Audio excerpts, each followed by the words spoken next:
What's up, Commanders fans? We got a lot to talk about today, man. We just got rid of our boy Jonathan Allen. It's crazy how you can spend your whole entire career working towards getting to the playoffs and, giving it your all. And then you finally get a team that has everything you need. And the person that they really don't need is you. And the crazy part is, it's like you go through all this work in the NFL and you can never reach the Super Bowl. And that's so crazy to believe that it's like I worked this hard for nothing.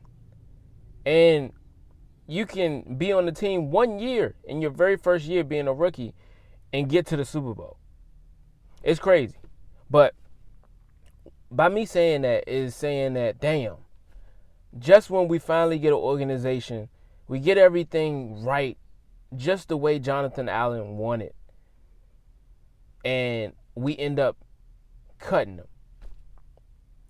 And we tried to trade him, but, nobody wanted him. Or maybe what they wanted wasn't everything that they needed. They probably wanted Jonathan Allen and then a first or a second or a third. They probably wanted something for what we were trying to give up, more than what we were trying to give up. And the thing is, it just happens in the NFL. And, the good news is we brought back Bobby Wagner for another year. And I think he said that he wanted to retire a Commander, and he came back. So it's going to be true. He might make this his last year. He's been in the league for a very long time. And my man has made over $100 million. So money at this point really ain't really a need. You made over $100 million. Even if you took half of that, after taxes, you'd have took half of that. Let's just say half, right? Even 20 mil, right? Let's just cut it down to 20 mil. You're still doing good in life. Or you should be. But, man, I'm happy to have Bobby back. It gives us some type of foundation right now while we're trying to still figure out who our middle linebacker is going to be. And we brought him back and gave him $9.5 million. And I believe, I keep seeing it everywhere, but it looks like it's going to be like $8 million of that is guaranteed. But we still got to wait and see what else and how else they're going to spread the money. But, yeah, $8 million is guaranteed, and I'm assuming the rest of it is incentives. But, man, him coming here, I'm going to put it this way. He was better than Cody Barton was last season. Way better, right? And even though Cody Barton had a great season with the Broncos, but when he was with us, before he went to the Broncos, he was bland. He was basic. He was regular.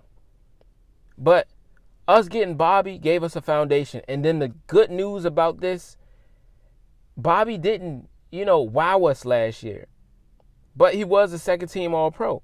He had 132 tackles, 2 sacks, and then the fact that he even had a forced fumble. It was put it this way, this was a regular season for him. For Bobby. This is average for Bobby, right? What we used to is, him being an All-Pro or him making first-team All-Pro. Like, you know what I'm saying? Like, it's just, we used to greatness when it comes to him. And he didn't fall. In my opinion, he was good. But, he did leave a lot on the field. He missed a lot of tackles. But put it this way, the team, our defensive coordinator, Joe Witt Jr., still sees something in him. Our middle linebackers coach still sees something in him. Dan Quinn still sees something in him. Adam Peters still sees something in him. That they brought him back for another year. And not just another year, but they paid him more to come back. And, of course, me being, a high-caliber player and, old, you would sometimes think that they would pay you less. No, they went out and paid this man more than they paid him last year. Last year, they gave him 6. This year, they gave him 8 with all guaranteed, and then the extra incentives to get him to $9.5 million. So, what does that tell you? That tell you that we believe in you. We want you to come back. And like he said, Bobby said it himself. They got some unfinished business that they need to handle. They need to take care of. They need to get done. And we all know what that unfinished business is to get a Super Bowl win, bruh. We got that close, man. In our very first year with a new franchise, with a new regime is what I meant to say. You know, the beautiful word everybody like to say and wear out. But man, like I'm excited because he back. And one, Jaden wants him back. Jaden Daniels wants him back. And one, it's hard to have chemistry and then get rid of players and then expect to make it back to where you made it to last season, especially if you made it to the Super Bowl. That's really hard. So it's hard. It's really hard to keep all these guys, knowing that you got to pay these guys, knowing that people contracts are finished or about to be finished, or, you know, so many things are happening. So we had to get rid of guys like Jonathan Allen. One, he had so much money that we had to find a way to allocate that money because we don't want to just spend it on the offensive line. Seeing that we couldn't stop a damn thing last season, I'm sorry, bruh. It was time to get rid of Jonathan Allen. And it saved us $16.3 million to the cap for next season. So we're going to take a dead cap hit of $6 million. Forgive me. I'm still used to. I'm getting used to saying these words and dead cap and all this other stuff. But I'm trying to get used to it. I'm trying to get more familiar with it and learn this terminology. But from my understanding is that we're going to take a hit of $16 million, but 16.3 is what we save. So that's phenomenal. Seeing that we already had a lot of money, but to have even more to use for next season is perfect. And man, I'm excited because that's going to give us some more money to use while we're looking for people and in free agency. So, you know, I pray we get we use it wisely, and I know with Adam Peters we're going to use it wisely. And it's just to think about where we were last season. I'm talking about before we started the season, and we just got rid of Dan Snyder, and we got rid of that whole regime with Ron Rivera. We finally got rid of another person that Ron Rivera. No, he didn't bring this person in, but you know, they decided to pay him a lot of money, so we got rid of him. He's gone, and Jonathan Allen is gone. But hopefully, you know, if he really cared about this team and he cared about the relationship and what he was building here, he probably want to come back and restructure some things, you know, and really say, you know, F it. I want to come back and I want to play for you guys. I want you guys to believe in me. I want to make it to the Super Bowl. I finally got this team where I wanted to be, you know. I finally got the team I wished for, I dreamed for, and, you know, I don't want that much money. He might say that. He might come back. He might be loyal since he's been here for 8 years. He might say, you know, F it. I done made $70+ million. Why not? For these last 3-4 years, take a pay cut. And y'all just give me a good deal, and I'm cool with it. Whatever y'all want to give me, I'm cool with it as long as it's a long-term deal. I can see that happening. I can see Jonathan Allen asking for that. Just because he's been here so long. And he's been waiting for a team like this. And to finally have it, why not readjust my thinking? But, you know, and a lot of money doesn't mean that you're well off, because a lot of people don't know how to use money. A lot of people spend money wrong. People don't know how to save. So it's a lot with it. But hopefully Jonathan Allen comes back. I'm sure if he was willing to come back for a lower price, we'll be willing to take him. But, you know, in the meantime, we got Jarzon Newton still here. Deron Payne still here. So I'm excited to see what this team, you know, comes out to be. And, of course, we already knew that we were going to have to get rid of one of those guys.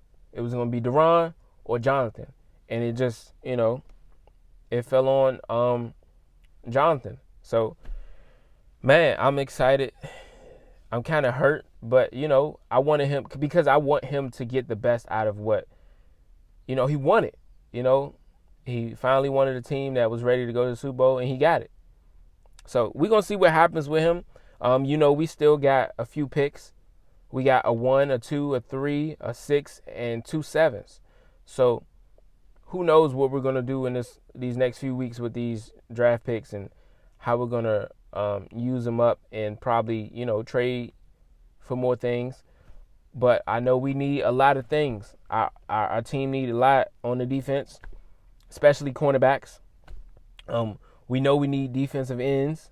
It seemed like a lot of attention is looking towards Joey Bosa and not really Joey Bosa, but just because, he's a good name out there. But, I mean, a lot of people are scared of his injuries.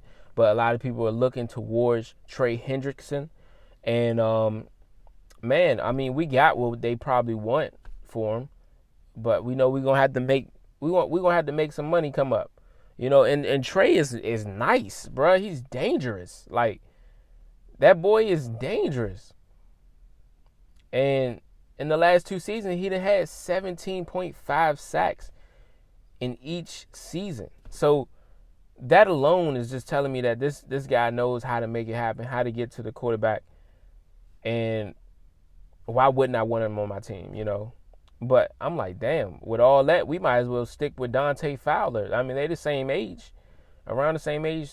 So it's like, why not stick with Dante Fowler and bring him back, since he did phenomenal for us last season. And we didn't expect anything like that to happen. And he returned one for a touchdown. So he had an interception. So, I mean, I don't see why not bring him back. He's feeling inspired by what Dan Quinn is doing. And a lot of people were feeling inspired by what Dan Quinn has brought to this team.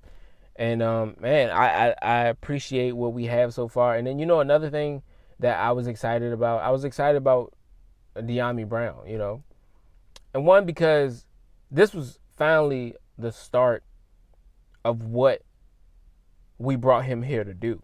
We brought him here to have chemistry with Sam Howell, and that didn't work out. That didn't plan out. I mean, we brought Sam Howell here to have chemistry with him, but it didn't pan out. We didn't use him how we needed to.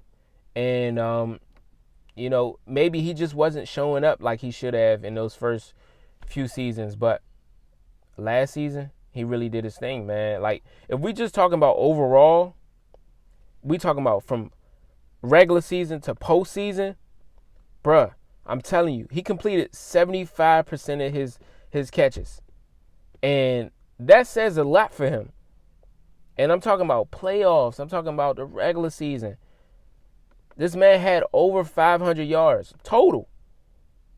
And I think it's fair to honor his postseason as well, because that's something that he really shined at. He had 229 yards, bruh, in the postseason. And I think that's what really got a lot of people looking at him, got eyes on him because of what he did for us. And, he really came through. And you got to be happy for him, And, of course, a lot of people were saying, like, yo, he's trash. Like, he only showed up in this last season. Like, bro, you got to understand that, like, it happens. Some people don't know how to use certain people. And that could be a good thing. That could be a bad thing. That could mean that when he goes somewhere else, they have to see that talent, to use that talent the right way, see how they can use him the right way. But one is good for him because it's like, yo, he's going to get some big money. And the reason I say this is because it's time for him to get paid. And, it showed up in the right time. He showed up in the right time in his career to where it was time to get paid. And, of course, it's going to be a lot of people that's looking towards paying him just to be a wideout, and to be that guy that you can throw deep to. But at first, I was one of those people that was like, yo, nah, bring De'Ami back. But if De'Ami won a lot of money, and if he won anywhere, for me, I feel like anywhere over like $7 million is pushing it. that's pushing it because we only got 1 year to really go off of. So I feel like anything more than 7 million, let him walk. I'm good. He's a cool person, but I'm good with Olamide Zaccheaus. I'm good with Olamide. My man did 500 in the regular season. You see what I'm saying? He had 500 yards in the regular season, and he came through in the playoffs. But if we were to compare the two in the playoffs, it was a huge difference. But Olamide could have did the same, and a lot of people want to talk about the drops from Diami. Diami has had a lot of drops. He's had a lot of fumbles. He's had bad moments, but who hasn't? And it's like if I was to compare the two, I'm sticking with Olamide only because Olamide could do majority of the same stuff. So, if not better. And he's been productive year after year. Even if he was a third wide receiver, he's shown that he can, be relied on as the third wide receiver. So he comes in clutch for me. And I think it's a good move, man. Just let him go, let him, and this is a good move by our staff, because they're allowing Diami to go and test the market and see what guys want for him, and allowing him to go out there and just get that money. If somebody wants more money, allowing him to go out there and get it, and it's a little different for Jonathan Allen, but we needed that money. We trying to get as much money as possible, and of course he was injured, so it's really like not a lot to go off of. Now if Jonathan Allen had a playoff year, I said playoff, but a Pro Bowl year, we'd be looking at him differently. He probably would have got an extension. So that's a lot that goes into it. But yeah, man, I appreciate y'all for tuning in, man. I'm trying to come back with y'all with some more information. But I'm happy that we got Bobby Wagner back. That gives us a foundation again. And then it gives Jaden Daniels some type of inspiration for the year, You don't want all your guys to leave. And I'm hoping that we continue to re-sign more of the same guys that we had. And also, I can't forget to shout out Zane Gonzalez. And that's all he get. He kick it. All right, cool. I'm moving on. But we also got to bring in competition for him just to keep him on his toes. But man, I think this year you really want to build on what you did last year. So you want some of the same guys to be there, majority of the same guys to be there. But it's hard when you got to pay guys and you finally see what guys are worth, and some guys want more than what they're worth. So it's a lot that goes into it, but hopefully we can come back and re-sign a lot of the guys. A guy that I really want to see back is Frankie Louvu, and I already know without a doubt that's happening. And then another guy that I really want to come back is there's low key, but Noah Igbenogany. I felt like he did his thing.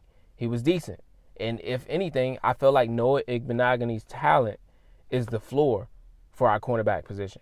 And then another person I want to throw out there, Zach Ertz. He's dusty, but you can see towards the end of the year how good his chemistry got with Jaden Daniels. So it's a lot that's untapped. It's a lot to see. You know what I'm saying? There's a lot more we need to see from them too. So let's see what happens. Can they continue to build on that? And that's the thing. You want that chemistry. You want to keep that chemistry. So let's continue to build on that. And guess what, y'all? I've been rapping. And guess what? I'm out.